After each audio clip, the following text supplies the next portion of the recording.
সকালবেলায় ঘুম থেকে উঠে দেখছি কলগেট শেষ। মাথাটা আমার তখনই গরম হয়ে গেল। কলগেটের গলাটা ভালো করে ধরে বটি দিয়ে খ্যাস করে কেটে ফেললাম। আর মালটা দেখো কেমন লাফাচ্ছে।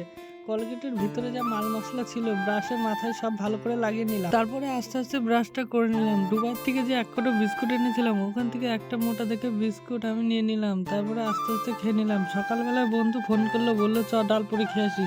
রবিবারের দিন ডালপুরি না খেলে আবার হয় না। তারপরে দু জায়গায় চারটে চারটে করে ডালপুরি আমরা নিয়ে নিলাম। গরম গরম তরকারি আর নরম নরম ডালপুরি এক টুকরো ছিঁড়ে মুখে খেয়ে দেখলাম, ও সেই লাগলো। তারপরে বাড়ি চলে আসলাম আর মা বললো মাংস রান্না কর। তখনই আলুটা আমি কড়ার মধ্যে দিয়ে দিলাম। আর রান্না বান্না কি আমার দ্বারা হবে নাকি? জালটা দেখছি তো ভালোই হচ্ছিল আঁকায়।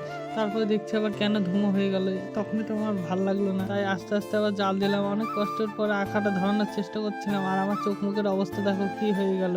একদম ধুমোয় চোখ মুখ জ্বলে যাচ্ছিল। অনেক কষ্টের পর আঁকাটা জ্বালালাম। হলুদের পরিমাণটা ভালো করে বুঝতেই পারছিলাম, যতই চামচে নিচ্ছিলাম ততই বেশি হয়ে যাচ্ছিল। তারপরে আলু ভাজার মধ্যে হলুদটা দিয়ে দিলাম। তারপরে খুন্তি দিয়ে ভালো করে নেড়ে দিলাম। আলুগুলো ভালো করে ভাজা হওয়ার পরে চামচ দিয়ে একটা একটা করে সব তুলে ফেললাম।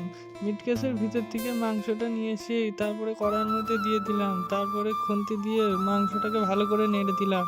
আর ভাজা আলুগুলো মাংসের ভিতরে দিয়ে দিলাম। তারপরে ধনেপাতাগুলো যা ছিল থালার থেকে নিয়ে সব আলুর উপরে সব দিয়ে দিলাম। তারপরে আমি খেতে বসে পড়লাম। আর মা এখানে মাংসটাকে ভালো করে কষিয়ে রেডি করছিল। ডাল, আলু সিদ্ধ আর আলু ভাজা আর কষানো মাংস দিয়ে আমি ভাতটা খেয়ে নিলাম। ভিডিওটা এখানে শেষ করছি। যদি ভালো লাগে লাইক আর সাবস্ক্রাইব করো। নেক্সট ভিডিও দেখা হচ্ছে।